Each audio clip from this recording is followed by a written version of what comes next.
शैल जी की बहुत खूबसूरत रचनाएं, बहुत सुंदर रचनाएं हैं। और पंडित शिव कुमार शर्मा की जो संस्मरण है उनके ऊपर भी भारतीय ज्ञानपीठ से किताब है। स्मृतियों का बायोस्कोप है जिसमें संस्मरण है, रेमिनिसेंसेस। हरियाणा साहित्य अकादमी से आप अभिनंदित हैं, सम्मानित हैं। और नई संभावनाएं, कविता के आर पार, कविता समय, अनेक जगह आपकी देश विदेश की पत्रिकाओं में प्रकाशित हैं रचनाएं। भारतीय वायुसेना की प्रशासनिक सेवा में महत्वपूर्ण पदों पर रहे हैं आप। और सबसे बड़ी बात है कि जहां इस सभागार में हम बैठे हैं, इंडिया इंटरनेशनल सेंटर के वे वरिष्ठ सदस्य हैं और उनके सानिध्य में हम यहाँ बड़े शान से आते हैं, बैठते हैं, चाय पीते हैं इस 5 स्टार क्लब में। तो मैं उनका बहुत बहुत अभिनंदन करता हूँ और मैं चाहता हूँ कि वो दीर्घायु हों, स्वस्थ रहें और इसी तरह आशीर्वाद देते रहें। एक बार फिर जोरदार ताली से स्वागत। श्रीमान उदित प्रकाश जी, श्री BL गौड़ जी, अशोक पांडे जी, डॉक्टर अरुण प्रकाश ढोंडियाल और रवि मोहन अग्रवाल जी, शर्मा जी जिन्होंने अभी स्वागत किया, सभी महानुभाव जिनको आज सम्मानित किया जाएगा, तथा आप सब महानुभाव जो ऐसे मौसम में, ऐसे ख़राब मौसम में भी यहाँ पधारे हैं, मैं बहुत बहुत धन्यवाद करता हूँ। अब मैं कुछ बताना चाह रहा हूँ इस उपन्यास के बारे में। इस उपन्यास को मैं पिछले 15 वर्षों से अपने मस्तिष्क में, अपने जहन में लिखता और मिटाता रहा हूँ। फिर मुझे एहसास हुआ कि यदि मैं इसे कागज़ पर नहीं उतारूंगा तो यह इसी तरह मेरा पीछा करता रहेगा। अतः 7 वर्ष पहले मैंने कागज़ और कलम पकड़े और लिखना आरंभ किया। इसे यूं तो मैंने 5 वर्षों में लिख लिया था, पर वो उसका पहला ड्राफ्ट था। फिर जितनी बार भी मैं इसे पढ़ता, कुछ न कुछ घटाता और जोड़ता। यहाँ तक कि प्रकाशन से एक दिन पहले भी जब मैं फाइनल प्रूफ रीडिंग कर रहा था, तब भी मैंने इसमें थोड़ा कुछ परिवर्तन किए। ये उपन्यास 75 वर्ष के लंबे कालखंड को समेटे हुए है। ये विभाजन से पहले रावी के तट पर बसे लाहौर से आरंभ होकर यमुना के तट पर बसे दिल्ली में समाप्त होता है। इसीलिए इसका नाम भी रावी से यमुना तक रखा गया है।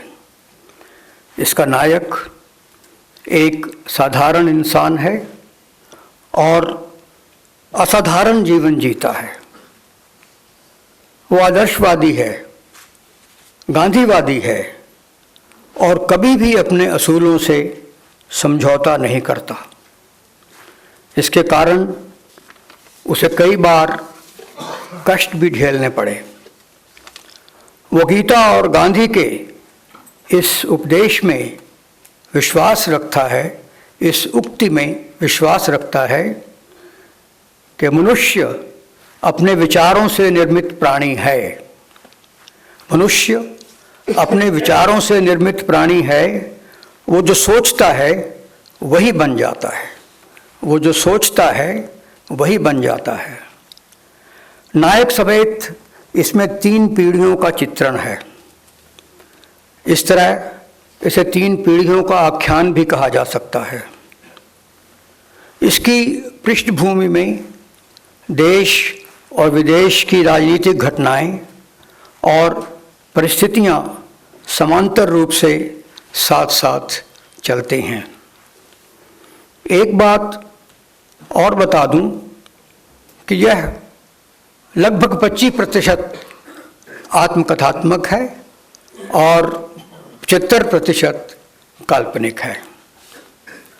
यह उपन्यास इन 75 वर्षों में आए सामाजिक, सांस्कृतिक और राजनीतिक विचलनों और क्षरण को चित्रित करता है।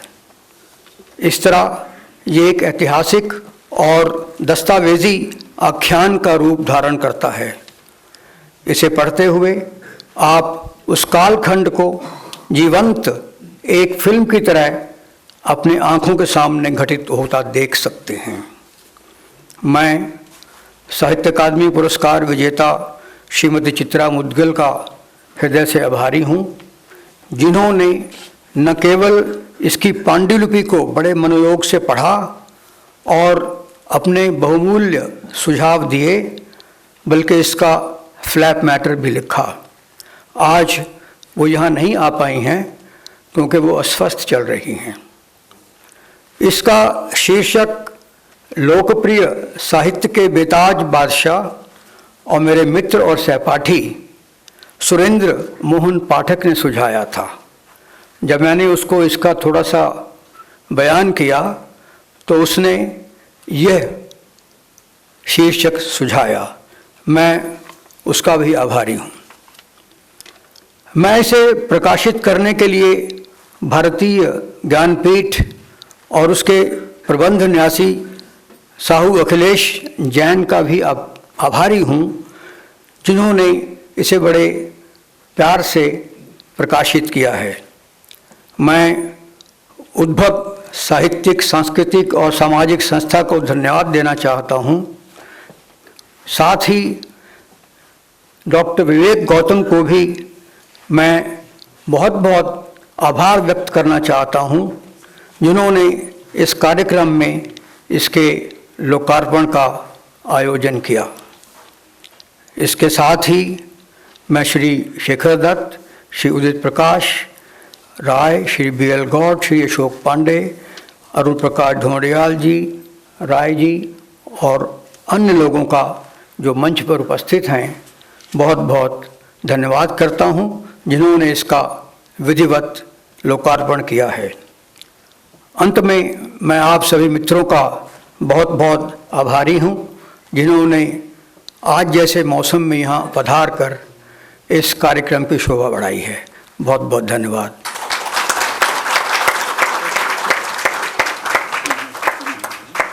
अगर आप ये वीडियो YouTube पर देख रहे हैं तो हमारे चैनल को सब्सक्राइब करें और बेल आइकन को दबाना ना भूलें। अगर आप Facebook पर ये वीडियो देख रहे हैं तो हमारे पेज को लाइक करें।